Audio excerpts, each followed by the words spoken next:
everyone, this is our second day and last day sa Iloilo. Lakas no? Becca! Marlon. Doon rin dyan kaya mong transient, no? Una na siya ang complex. 250 meters ra ang kalayon. Mag-walk kami. Thank you Iloilo sa experience. Ate Chan. Timing naglumba sa Ate Chan, gireglang gahapon. Aga. Kato regla ha. Kuliti sila. Walay ko sa Ate Chan nga girig nila, disminarya pa gyud. Nagdali jud na sila. Dadi si Art. Kita na ko sa iyang expression siya, no? Si Art expression na kadati gaya. Naon siya. Ang kagwapo ra din ang iyang ra di kagwapo sa ako ah. Ang kagwapo ra niya sa ako ah, expression niya pinakilid-kilid. Kadadi gyud. Sakpan ay Becca. Unsa may gibati nimo sa Iloilo? Happy? Happy ka? Ano wala mo kayo panag-line? Ano na sila? Pinataka ko, pagkakita mo. 24 teams, no? Kada hit kay nasa 48 kabuo. 48. Na, depende sa event. Na event nga, kwan sila 16. Na event ka 24, na event nga 48 sila kabuok. Grabe ha. Did you see the result, Becca? Grabe ha dyan. 48 lagi mo kabuok dyan. Sa event, na event na 48 mo kabuok. Especially kung mag-freestyle.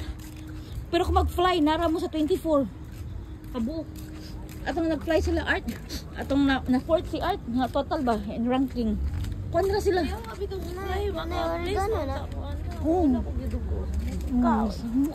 okay lang na. At least fourth ka. Overall. Dili. Si Art gani fourth, ganito ang overall niya. Pero bisa first siya sayang hit, pero overall kay Kwan. Pero good sila kabuok dyan. Na ay atong Kwan.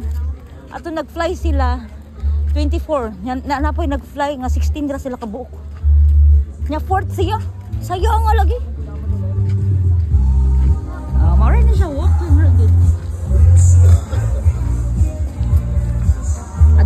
Aduna day kami kano free kape. Kape, Milo, pandesal, pan. So for morning among na pan nga mga kuan nga competition nga invitational nga adunay free ano.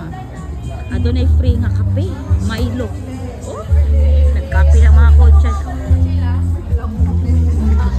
Nay pan. Hindi na ba to ay?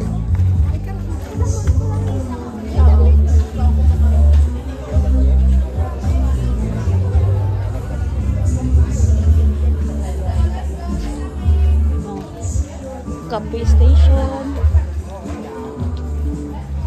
Ano siya ay lahang grandstand. Oh, pagkape na dyan, libre. Ang bag dyan ha. Pandesal dyan o kuan, Milo, na ay Milo. See? Sa tanan nga competition among giatinan. Mao ning kuan, na libreng painit.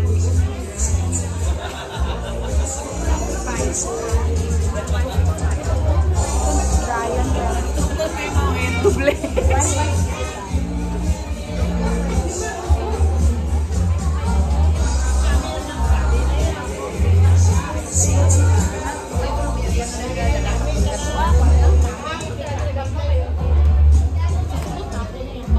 Hi, gwapo nga coach.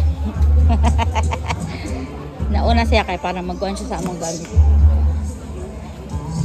Okay?